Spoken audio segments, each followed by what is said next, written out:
എല്ലാവർക്കും എൻ്റെ പുതിയൊരു വീട്ടിലേക്ക് സ്വാഗതം. PM കിസാൻ സമ്മാൻ നിധിയുടെ ഭാഗത്തു നിന്നും വളരെ പ്രധാനപ്പെട്ട ഒരു തീരുമാനമാണ് ഇപ്പോൾ നമുക്ക് വന്നിരിക്കുന്നത്. അത് നിങ്ങൾക്ക് ഉറപ്പായും ഉപകാരപ്പെടുന്നതാണ്. PM കിസാൻ സമ്മാൻ നിധിയിൽ നിങ്ങൾക്ക് രജിസ്റ്റർ ചെയ്തിരിക്കുന്ന ഫോൺ നമ്പറിലേക്ക് PM കിസാൻ സമ്മാൻ നിധിയിൽ അംഗങ്ങളായിട്ടുള്ള കർഷകരുടെ ഫോണിലേക്ക്, അപ്പോൾ നിങ്ങൾ ഏത് നമ്പറാണോ രജിസ്റ്റർ ചെയ്തിരിക്കുന്നത് ആ ഫോണിലേക്ക് ഒരു മെസ്സേജ് വരും.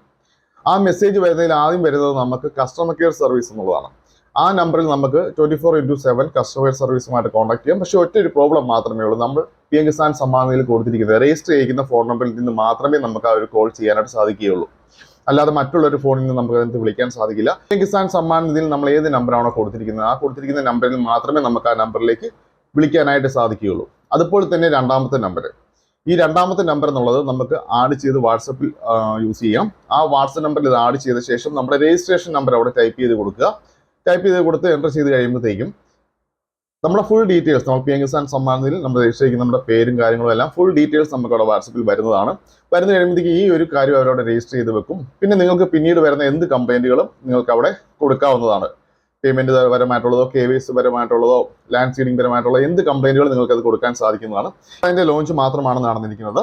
അതിപ്പോൾ ഉടൻ തന്നെ നിങ്ങൾക്ക് എല്ലാവർക്കും അത് പ്രാവർത്തികമായിട്ട് തന്നെ നിങ്ങളുടെ ഫോണിലേക്ക് ആ ഒരു മെസ്സേജ് വരുന്നതാണ്. ഓർത്തോളുക, ആദ്യത്തെ നമ്പർ നിങ്ങളുടെ കസ്റ്റമർ കെയർ സർവീസ് ആയിട്ട് നിങ്ങൾ രജിസ്റ്റർ ചെയ്തിരിക്കുന്ന PM കിസാൻ സമ്മാൻ നിധി രജിസ്റ്റർ ചെയ്യുന്ന ഫോൺ നമ്പറിൽ നിന്ന് മാത്രമേ അത് കോൾ ചെയ്യാനായിട്ട് സാധിക്കുകയുള്ളൂ. രണ്ടാമത്തെ നമ്പർ ആ വാട്സപ്പ് നമ്പർ ആഡ് ചെയ്തുകൊണ്ട് തന്നെ നിങ്ങൾക്ക് നിങ്ങളുടെ പ്രശ്നങ്ങൾ അതിനകത്ത് അറിയിക്കാനായിട്ട് സാധിക്കുന്നതാണ്. അതുപോലെ തന്നെ PM കിസാൻ സമ്മാൻ നിധിയുടെ 17ാമത്തെ ഗഡു തരണം, അത് നമുക്ക് എന്തായാലും ഇനി ഇലക്ഷൻ കഴിഞ്ഞിട്ട് മാത്രമേ ലഭിക്കൂ എന്നുള്ള കാര്യം ഉറപ്പ് തന്നെയാണ്. കാരണം ഇതുവരെയും അതിന്റെ അറിയിപ്പുകളൊന്നും തന്നെ വന്നിട്ടില്ല. പക്ഷേ PM കിസാൻ സമ്മാൻ നിധിയുടെ വെബ്സൈറ്റിൽ ഇപ്പോൾ ഒരു അപ്ഡേഷൻ നടന്നുകൊണ്ടിരിക്കുകയാണ്. കാരണം അത് വളരെ രീതിയിൽ തന്നെ ബ്ലോക്കാണ്, അത് ഉപയോഗിക്കാൻ സാധിക്കുന്നില്ല. സാധാരണഗതിയിലൊക്കെ നമുക്ക് ആ ഒരു അപ്ഡേഷൻ നടക്കുന്നത് തന്നെയും ഈ ഒരു വിതരണം വരുന്നതിന് മുന്നെയാണ്. പക്ഷേ എന്താണെങ്കിലും നമുക്ക് അറിയിപ്പുകളൊന്നും തന്നെയും വന്നിട്ടില്ല PM കിസാൻ സമ്മാൻ നിധി.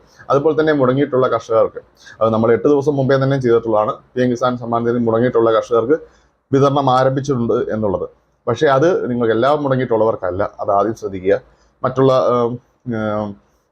വീഡിയോകൾ ഞാൻ കണ്ടിരുന്നു, പക്ഷെ അങ്ങനെയല്ല നമ്മൾ പറയേണ്ടത്. മുടങ്ങിയിട്ടുള്ള കർഷകർക്ക് എല്ലാവർക്കും ലഭിക്കും എന്നുള്ളതല്ല PM കിസാൻ സമ്മാൻ നിധിയിൽ വന്നിരിക്കുന്നത്. ഇത് നേരത്തെ തന്നെ ഒരു 1.5 വർഷം മുമ്പേ തന്നെ എല്ലാ പ്രശ്നങ്ങളും പരിഹരിച്ച് ബാങ്കിന്റെ ഇഷ്യൂസ് ഉള്ളവർ മാത്രം ഉണ്ടായിരുന്നു. അത് ഒരിക്കലും അവരുടെ ഇഷ്യൂ കൊണ്ടല്ല ആ PM കിസാൻ സമ്മാൻ നിധിയുടെ തുക കൊടുക്കാഞ്ഞത്. അത് PFMSനകത്ത് DBTയുടെ വിഷയങ്ങൾ ഉള്ളതുകൊണ്ട് തന്നെയാണ് ആ ഒരു തുക അവർക്ക് നൽകാഞ്ഞത്. അപ്പോൾ PFMSന്റെ ഒരു അപ്ഡേഷൻ കഴിഞ്ഞപ്പോൾ തന്നെ അങ്ങനെയുള്ളവരുടെ പെൻഡിംഗ് ആയിട്ട് നിന്നവരുടെ പേയ്മെന്റ്സ് ആണ് ഇപ്പോൾ വിട്ടിരിക്കുന്നത്. അല്ലാതെ മുടങ്ങിയിട്ടുള്ള എല്ലാ കർഷകർക്കും PM കിസാൻ സമ്മാൻ നിധിയുടെ ഗഡു ഇപ്പോൾ ലഭിക്കും എന്നുള്ള കാര്യം ഉറപ്പില്ലെന്നുള്ളതല്ല, കിട്ടില്ല. കാരണം വെച്ച് കഴിഞ്ഞാൽ അതിൻ്റെയൊക്കെ ബാക്കി അപ്ഡേഷൻ കഴിഞ്ഞിട്ട് മാത്രമേ ഇനി PM കിസാൻ സമ്മാൻ നിധിയുടെ തുക വിതരണം എത്തുകയുള്ളൂ. ഓക്കെ, അപ്പോൾ ഇത്രയൊക്കെയാണ് നമുക്കിപ്പോൾ വന്നിരിക്കുന്ന അപ്ഡേഷൻ. അപ്പോൾ എൻ്റെ വീഡിയോ ഇഷ്ടമായെങ്കിലും സബ്സ്ക്രൈബ് ചെയ്യാൻ, ലൈക്ക് ചെയ്യാനും മറക്കരുത്. Thank you.